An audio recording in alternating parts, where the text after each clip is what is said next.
자, 오늘 구약 성경 파노라마 사사기를 한번 전체적으로 한번 바라볼 때 사사기를 통해서 정말 우리 하나님께서 우리에게 들려주시고자 하는 그 메시지를 우리가 받고 정말 하나님의 놀라운 은혜를 경험했으면 좋겠습니다. 먼저 기록 목적은 바로 이것이죠. 기록 목적은 하나님을 왕으로 모셔야 한다 이겁니다. 사사기를 왜 기록했습니까?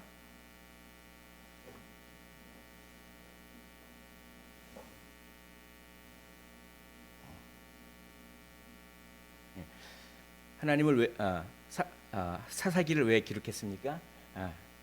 하나님을 왕으로 모셔야 할 필요성을 알려주기 위해서 그래요. 하나님만이 너희들의 왕이다. 다른 것을 왕으로 섬기면 안 된다. 한마디로 이거죠. 이게 사사기의 이야기입니다. 그래서 하나님이 진정한 사사이시다. 이걸 알려주기 위하여 너희들이 너의 마음대로 사는 것이 아니라 하나님이 진정으로 사사이시고 너의 인생의 주인이시다. 이걸 알려주기 위해서입니다. 사사기는 크게 세 부분으로 나눠 있죠. 두 개의 도입 부분이 있고 두 개의 후기가 있습니다. 에필로그라고 하기도 하죠. 두 개의 도입, 프롤로그라고 합니다. 그리고 그 몸통 중간에 사사들의 이야기가 있습니다. 그래서 맨 처음에 도입부가 나오고 사사들의 이야기가 나오고 두 번째 결론부가 나오는 이런 식으로 되어 있습니다. 자, 도입부에는 1장부터 3장 6절까지인데 배경이 나와요. 왜 실패했을까? 왜 사사 시대는 실패한 시대일까? 그 실패의 배경이 나옵니다. 그런 다음에 사사 이야기를 통해서 그 실패에도 불구하고 하나님은 열심히 있으세요. 하나님은 포기하지 않는 분이신 줄 믿습니다. 하나님은 우리가 혹 연약하고 실수하더라도 그것마저도 선으로 바꾸셔서 우리의 인생을 주관하시거든요. 그래서 실패하지만 또 하나님께서 열심히 하나님의 열심으로 말미암아 사사들을 세우셔서 이스라엘을 회복시키는 이야기가 길게 3장 7절부터 16장까지 나오는 거예요. 그러고 나서 맨 마지막에 결론부에서 두 개가 나오는데 두 개의 후기가 나오는데 그거는 한마디로 근본 이유가 무엇인가? 실패의 근본 이유가 무엇인가? 이게 나오는 겁니다. 이게 그래서 뭡니까? 지난주에 했죠. 지난주에 했습니다. 우리 베냐민 전쟁을 통해서 실패의 근본 원인을 했죠. 바로 이겁니다. 자기 소견에 옳은 대로 행했기 때문에 실패하는 거예요. 하나님 소견에 하나님 뜻대로 하면은 괜찮은데 자기 소견에 옳은 대로 했기 때문에 그렇다. 이게 이제 사사기의 구조입니다. 자, 여기 다시 볼게요. 실패의 배경을 통해서 실패했지만 하나님의 열심을 통해서 하나님은 일하십니다. 그러므로 자기 소견에 옳은 대로 하는 것이 아니라 하나님을 왕으로 인정하십시오. 딱 이 세 가지 구조입니다. 이게 이런 구조예요. 자, 보십시오. 다시 이제 한번 해보겠습니다. 이스라엘은 실패하였지만 하나님은 사사를 세우셔서 일하십니다. 그러므로 하나님을 왕으로 모셔야 합니다. 이렇게 딱 3단 구조로 되어 있죠. 딱 들어오기 쉽죠. 마찬가지죠. 우리는 실패하였지만 그리고 우리는 오늘도 실수하지만 하나님은 우리 안에 성령님을 주셔서 우리 안에서 일하십니다. 그러므로 하나님을 우리 인생의 왕으로 모셔야 합니다. 이 똑같죠. 우리도 이렇게 살아야 되는 것이죠. 우리도. 자, 주요 내용을 한번 보겠습니다. 맨 처음에 두 개의 서론 부분이 있습니다. 1장부터 3장 6절까지 두 개의 서론 부분은 이걸 얘기해요. 실패의 배경을 얘기하는데 어떤 배경하에서 실패할 수밖에 없었는가? 이게 나오는 것입니다. 이게 세 가지가 있어요. 가나안을 다 쫓아내라고 그랬잖아요. 근데 가나안을 다 쫓아낸 게 아닙니다. 남겨뒀어요. 이게 실패의 배경이 됐어요. 우리가 죄를 다 진멸하지 않고 남겨두면 그게 꼭 나중에 문제가 되더라고요. 그래서 가나안을 온전히 쫓아내지 못했다. 자, 두 번째, 그 쫓아내지 못한 가나안이 올무가 되었다. 이겁니다. 그러니까 타협의 여지가 되겠죠. 그래서 어떻게 됐습니까? 그 쫓아내지 못한 자들이 올무가 되었기 때문에 타협의 가능성이 생겼죠. 그러면 어떻게 됩니까? 타협하게 되는 거죠. 그래서 결국 가나안 신들을 섬기게 되었다. 이게 실패의 배경입니다.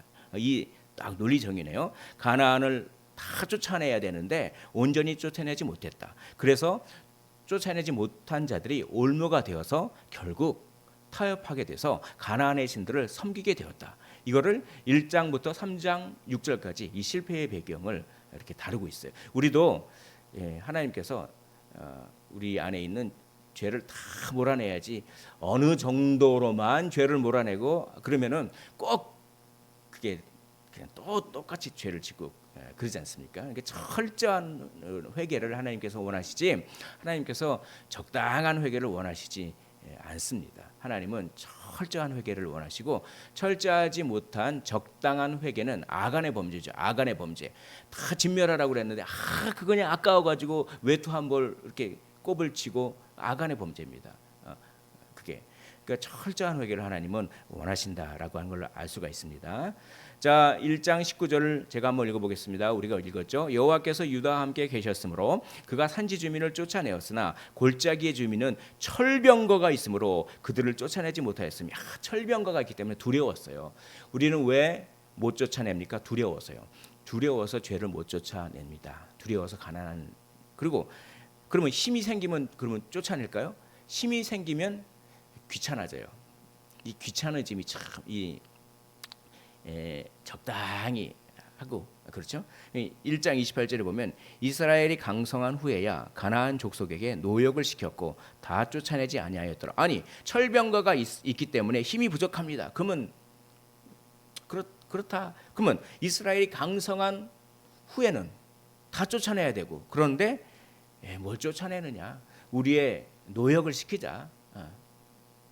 그렇게 된 거죠. 그런데 이게 올무가 돼서 나중에 우상 숭배하게 되는 그렇게 되는 것입니다. 귀차니즘을 통하여 그 악한 영이 역사를 많이 하죠. 그래서 정말 부지런한 것을 성령의 열매 중에서는 아주 이 충성, 이 부지런함이 있어요. 부지런함 이게 이제 성령의 열매죠. 자, 사사 이야기가 이제 두 번째로 나갑니다. 이렇게 실패의 배경에 대해서 나오고 이제 3장 7절부터 16장까지 길게 사사 이야기가 나오는 거예요. 보면은 이 사사 이야기를 통해서 무엇을 얘기하고 싶은가요? 하나님은 열심히 있으시다.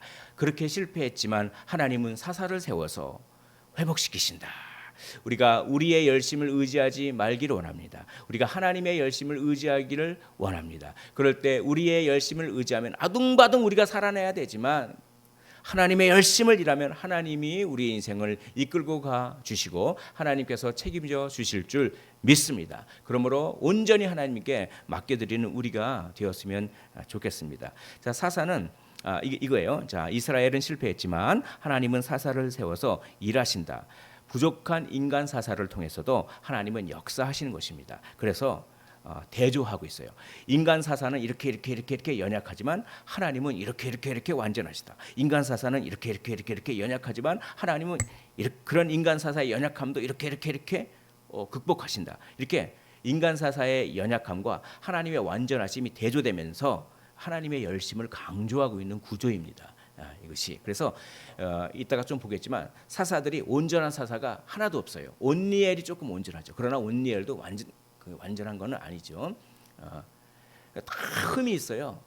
다 누구는 무슨 힘이 있고 누구는 무슨 힘이 있고 그렇죠. 그런 인간 사사의 연약함과 하나님의 완전하심이 대조되는 그런 구조를 보시고 나중에 사사기를 읽으실 때 그런 차원에서 한번 읽어보셨으면 좋겠습니다. 근데 이게 우리에게 은혜가 돼요. 왜냐하면은 저는 온전하지 못하거든요. 저는 실력도 없고 저는 뭐도 못하고 저는 그렇잖아요. 근데 제가 연약한 것보다 하나님의 완전하심이 그게 하나님의 나라를 이끄는 거지. 내가 내 완전함과 내 어떠함이 하나님의 나라를 그렇게 이끄는 건 아니거든요. 그러니까 얼마나 저에게 그것이 자유를 주는지 모르겠습니다. 어느 날 제가 그렇게 생각했습니다. 그래, 나는 그냥 부지런하기만 하면 되는구나. 나는 그냥 성실하기만 하면 되는구나. 책임은 하나님이 지시는구나. 이게 참 저에게 자유를 주더라고요. 이게 인간 사사는 연약하지만 인간 사사의 연약함은 전혀 중요하지 않습니다. 하나님의 완전하심이 중요합니다. 우리의 연약한 손을 붙들고 계신 하나님의 완전하신 그 손길, 그것을 생각하셨으면 좋겠습니다. 자, 대사사가 6명, 소사사가 6명, 반사사가 1명입니다. 대사사가 온니엘, 에웃, 드보라, 기드온, 입다, 삼손. 소사사가 삼갈, 돌라, 야일, 입산, 엘론, 압돈 이렇게 돼 있는데 대사사는 왜 대사사냐면 뭐 이렇게 몸집이 크거나 키가 크거나 그래서 대사사가 아니라 길이가 길어요. 양이 많이 나옵니다. 그래서 대사사고 소사사는 좀 짧게 나오죠. 그래서 6명. 반사사는 뭡니까? 반사사는 반이라고 하는 말이 안티. 그러니까 적법하지 않은 사사가 한 명 있어요. 그게 기드온의 첩의 자녀였던 아비멜렉은 반사사 이렇게 되는 것이죠. 이 점진적 하강, 되게 어려운 말이에요. 이걸 어떻게 제가 이런 용어를 어떻게 다른 걸로 뭐 이렇게 바꿀 수가 없어서 이렇게 썼는데 이게 뭐냐면 사사들이 맨 처음엔 그나마 괜찮은데 사사들도 가면 갈수록 형편이 상태가 안 좋아요. 사사들도 점점 더 하강하고 있어요. 그래서 온니엘과 에웃과 드보라 이 정도는 아주 좋아요. 그나마 좋아요. 근데 기드온부터 살짝 삐딱선을 타면서 입다 삼손은 완전히 그냥 욕망에 치우쳐가지고 그런 그러니까 이 점진적 하강이 이렇게 있는 거죠. 그런 구조를 보시면 아주 재미있게 우리 사사기를 읽을 수가 있겠습니다. 일단 온니엘부터 보겠습니다. 온니엘은 갈렙의 사위예요. 갈렙의 사위. 그래서 이 온니엘이 기준점입니다. 기준점. 나머지 사사를 평가하는 기준이 온니엘이에요. 그런데 온니엘은 흠이 없었어요. 큰 결점이 없었어요. 괜찮은 사람이었어요. 하나님의 권능을 입고 정말 갈렙의 사위답게 그렇게 했어요. 온니엘 수준만 됐으면 얼마나 좋을까. 그런데 사사들이 가면 갈수록 상태가 안 좋아집니다. 자, 이 온니엘은 사사 사이클의 특징 7가지가 모두 나온다. 제가 이렇게 썼는데 보통 이런 말을 해요. 이렇게 돼요. 7가지 특징이 있어요. 맨 처음에 뭐냐면 이스라엘이 여호와 앞에서 악을 행하였더라 이런 말이 나오죠. 그랬더니 여호와가 이방인을 통해서 이스라엘을 압제하도록 했다. 그랬더니 이스라엘이 그냥 여호와께 부르짖었더라. 그랬더니 여호와가 사사를 세워서 구원자를 보내주셨다. 그리고 그 구원자에게 하나님의 영을 임하게 하셔서 물리쳤다. 그랬더니 평온이 왔다. 그리고 얼마 후에 구원자가 죽었더라. 이렇게 7가지 특징이 온니엘에게서 다 나와요. 그런데 온니엘 이후의 사사들은 이것 중에서 몇 가지가 빠지고 나오는 경우도 있고 막 그럽니다. 그러면서 점진적인 하강을 그렇게 보여주는 거죠. 그래서 온니엘이 나머지 사사를 평가하는 기준이다. 이 정도 아시고 뭔가 점진적인 하강을 그리고 있다. 이런 구조 정도를 머릿속에 새기시고 나중에 성경을 읽을 때 그런 관점을 읽으면 참 사사기가 재밌습니다. 그다음에 이제 에웃 보십시오. 에웃은 왼손잡이에요. 왼손잡이는 타고날 때부터 왼손잡이라기보다는 아마 오른손에 장애가 있기 때문에 그러니까 왼손잡이라고 번역을 했지만 실제로 조금 더 뉘앙스를 살리면 오른손을 못 쓰는 이런 의미입니다. 그러니까 오른손을 못 쓰기 때문에 어쩔 수 없이 왼손을 쓰게 되는 거죠. 우리가 말하는 그런 왼손잡이라기보다는 그런 뉘앙스가 있습니다. 그러니까 장애인이죠. 이 장애인도 하나님께서 쓰시는 거예요. 이걸 강조하고 있습니다. 인간이 오른손을 못 쓰고 장애가 있고 그런 건 하나님 앞에서 전혀 중요하지 않다는 거예요. 또 삼가를 보십시오. 삼가를 소 모는 막대기로 그렇게 그 이방인들을 이겼다. 이렇게 소 모는 막대기. 그냥 무슨 전문적인 전쟁 도구도 없이 소 모는 막대기는 일상 평범하게 쓰는 그냥 막대기잖아요. 그 소모는 막대기, 그 형편없는 무기.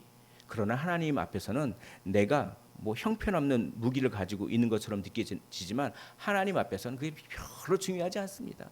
하나님께 붙잡힌 바 된 사람은 내가 뭐 그냥 무슨 신식 무기가 있든 그건 전혀 상관없어요. 소모는 막대기로도 하나님은 이길 수 있는 분입니다. 그러니까 뭡니까?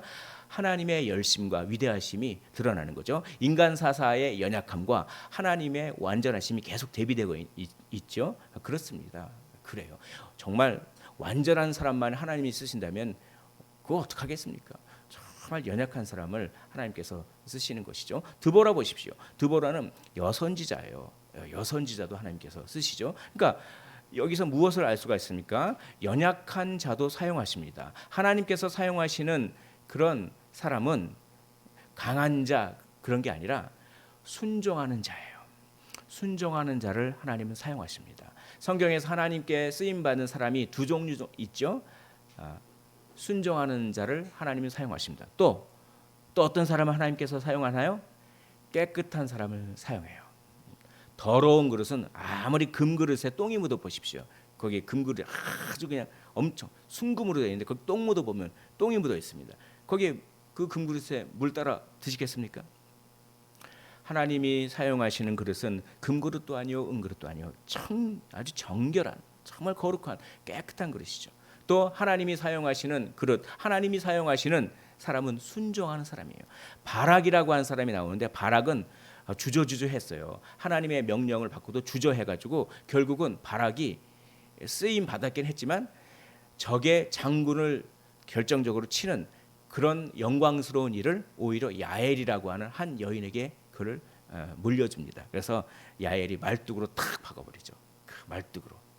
그러니까 뭡니까? 하나님은 순종하는 사람을 사용한다. 우리가 얼마큼 능력이 있고 우리가 얼마나 최신의 무기로 갖춰 있으며 우리가 얼마나 많은 스펙이 있는지 전혀 중요하지 않다라고 하는 것입니다. 우리가 하나님 앞에 정결하냐, 우리가 하나님의 말씀을 순종하느냐를 하나님은 정말 중요하게 생각하는 것이죠. 기드온을 보십시오. 기드온이 이제 양이 길어요. 6장부터 8장 갈리는데 아주 소심하고 두려워하고 연약했어요. 그래서 표적을 수차례 구했습니다. 여러분, 표적을 구하는 것 자체가 나쁜 일은 아니죠. 또 하나님께 확신을 구하는 것 그런 거 있습니다. 그런데 이 기드온은 그게 너무 좀 심하죠. 그래가지고 하나님께서 충분히 표적을 주셨는데도 표적을 계속 추구하는 믿음이에요. 사실 표적을 추구하는 믿음보다는 진짜 제대로 된 믿음은 하나님의 약속의 말씀, 기록된 말씀을 붙잡는 것이 진정한 믿음이죠. 그런데 하나님께서 이렇게 표적을 주실 때가 많이 있죠. 그것을 통해서 결국 왜 표적을 주십니까? 표적 자체를 추구하라고 하는 것이 아니라 그런 표적을 주신 하나님의 말씀을 붙잡는 하나의 통로로서만 표적이 사용돼야 되는데 표적이 또 주가 되는 거예요. 우리가 여러 가지 간증 같은 것들을 듣지 않습니까? 좋습니다. 그거 좋아요. 우리가 각성될 수가 있어요. 근데 그거는 정말 가끔 들어야 돼요. 진짜는 뭡니까? 왜 그런 간증할 수 있는 거리를 주셨습니까? 그 하나님이 나에게 기록하신 말씀을 붙잡는 통로로 삼으라고 준 거지. 그러니까 뭡니까? 양념만 먹어요. 양념만 먹으면 얼마나 맵겠습니까? 양념은 정말 이 주 요리가 있어서 탁탁 양념을 치는데 이렇게 되는 거죠. 마찬가지예요. 기드온이 그런 것입니다. 이제 기드온은 두 번째로 잘못된 각성을 했습니다. 기드온이 막 소심하다가 정말 여호와께서 전쟁에 이기게 해주시니까 갑자기 내가 할 수 있구나 이렇게 각성을 잘못한 거예요. 그래서 여호와의 전쟁에서 기드온의 전쟁으로 이렇게 바뀌는 모습을 보게 되는 것입니다. 우리는 올바른 각성을 해야겠죠. 올바른 각성은 회개를 뜻하는데 이건 잘못된 각성을 하게 됩니다. 그리고 왕이라고는 자기는 왕이 되지 않을 거라 말은 했는데 실제로 왕으로 인식해요. 왜냐하면 아비멜렉이라고 자기 아들을 짓거든요. 이름을 아비멜렉이 무슨 뜻인지 아십니까? 내 아버지는 왕이다 이런 뜻이에요. 자기 아들의 이름을 아비멜렉이라고 져서 자기 아들의 이름을 내 아버지는 왕이다 이렇게 지었어요. 그럼 자기를 뭐라고 생각하는 거예요? 왕이라고 생각하는데 말로는 나는 왕이 아닙니다 이렇게. 그리고 실제로 어떻게 됩니까? 아내를 많이 두고 아들이 70명이고 이거는 뭡니까? 율법을 어긴 거죠. 이거는 뭐냐면은 그 당시 이방 왕들이 이런 생활을 했어요. 그러니까 뭡니까?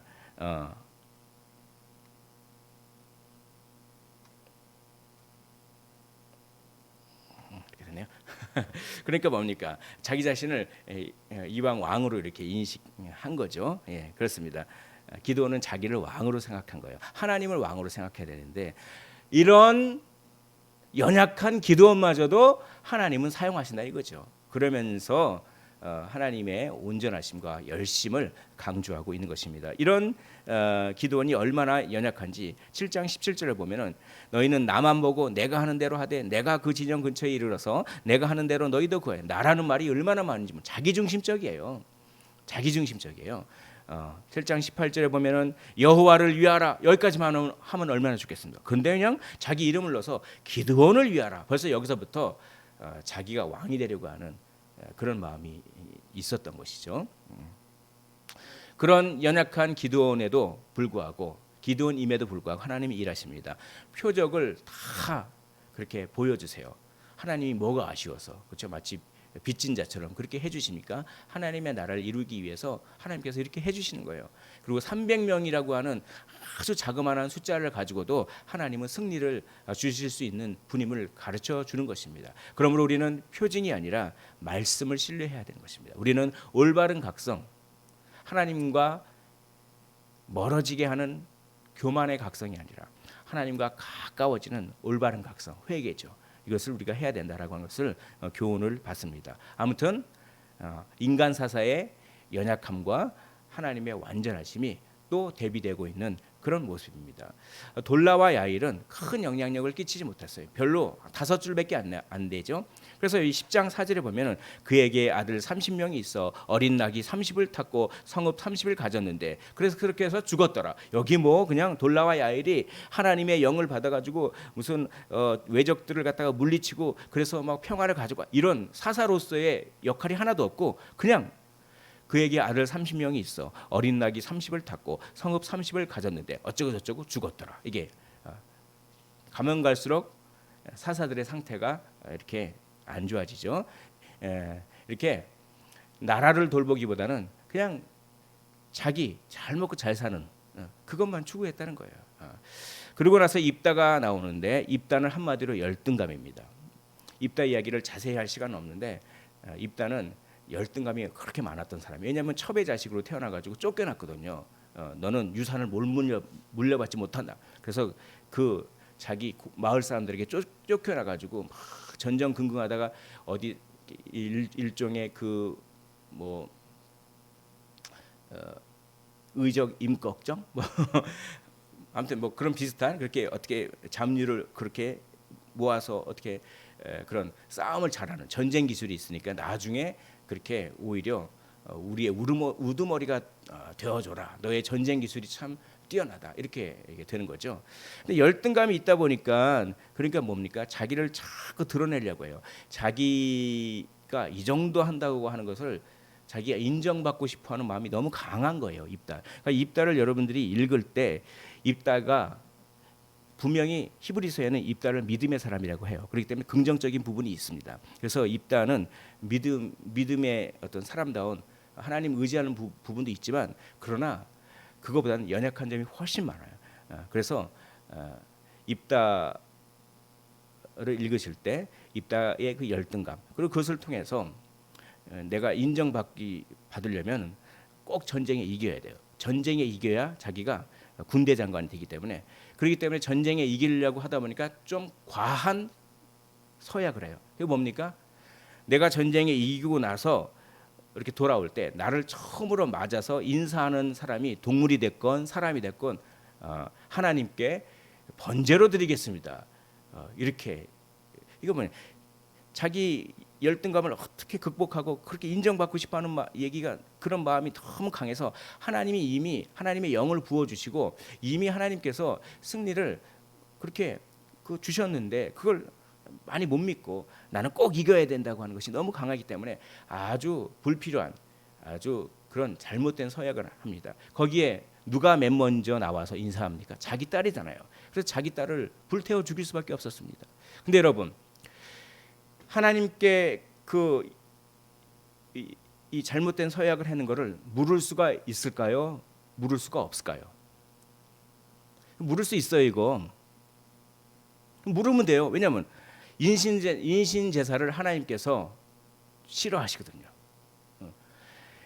그래서 구약에 보면은 그런 어떤 물을 수 있는 어떤 원리가 있어요. 근데 입다는 무조건 그냥 자기의 어떠함을 위해서 자기 자녀를 이용해 먹는 것까지 거기 안에 깊은 열등감이 있는 그렇게 입다가 연약함에도 불구하고 하나님은 또 입다를 통해서라도 이스라엘을 회복시키신다라고 인간 사사의 연약함과 하나님의 열심, 하나님의 완전하심을 다시 이렇게 대조하고 있는 것입니다. 그래서 사사기는 사사들의 위대한 영웅 이야기가 결코 아니에요. 사사들은 그냥 부족하지만 그런 부족한 사사들마저도 하나님께서 사용하셔서 하나님의 나라를 이루신다라고 하는 하나님 중심적으로 사사기를 읽어야지 사사기를 인간 영웅식으로 읽어서는 안 되는 것이죠. 그런 다음에 이제 9번째부터 11번째 입산, 엘론, 압돈 이런 사람들은 돌라와 야일과 똑같아요. 큰 영향력을 끼치지 못하고 그냥 자기 먹고 사는 거에 급급한 나라를 어떻게 할 생각도 안 하고 그렇게 계속 상태가 안 좋아지고 결국 삼손까지 가는 거죠. 삼손은 몇 주 전에 말씀드렸는데 크게 두 가지 사이클이 있습니다. 삼손은 이것만 기억하십시오. 눈과 불이다. 눈, 불. 어떤 분이 삼손 하면 불이에요. 불. 나중에 사사기 14장부터 16장을 한번 쭉 읽어보시면 불이라고 하는 말이 많이 나와요. 그래서 여우 꼬리에다 불 붙이죠. 여우 꼬리에다 불 붙인 얘기가 나와요. 불의 이미지가 많이 나옵니다. 그리고 삼손이 이렇게 포박 땅에 있는데 불에 탄 것 같이 끊어지더라라고 하는 이 불 얘기가 많이 나와요. 불이라고 하는 이미지를 강조하고 있습니다. 뭡니까? 충동적이라는 거예요. 충동적. 그러니까 삼손은 눈으로 보고 불 같은 충동적인 사람이었어요. 그래서 삼손은 두 가지 사이클이 있어요. 맨 처음에 눈으로 보고 그 여인에게 사랑에 빠져버린 거죠. 그래서 실수합니다. 그런데 그 실수에도 불구하고 하나님이 이루셔요. 그러면 회개해야 되는데 또 실수해요. 그러자 하나님께서 이제 징계를 주십니다. 그러자 그때 가서 부르짖어요. 그러자 하나님께서는 또 구원해 주시는 이게 이제 하나의 사이클입니다. 이렇게 한 사이클이 돌아가면 정말 정신을 차려야 되는데 아니죠. 두 번째 사이클도 똑같아요. 또 눈으로 보는 거예요. 또 여자를 또 눈으로 보는 거예요. 그러니까 또 뭡니까? 육신의 적용이 일어나면서 실수하고 이때는 하나님이 징계를 해버리세요. 하나님이 이루신 것이 빠져버려요. 징계를 이루십니다. 그 징계가 뭡니까? 눈을 뽑아버려요. 누굽니까? 블레셋 사람들에 의해서 네가 눈이 문제구나. 눈을 뽑아버립니다. 그러나 하나님은 그 과정에서도 다시 머리털을 자라게 하시는 것이죠. 하나님의 이루심이 있습니다. 그래서 마지막으로 저에게 능력을 주시옵소서 이렇게 할 때 그때 하나님께서는 또 응답하셔서 정말 사역을 이루게 하시는 여기도 뭡니까?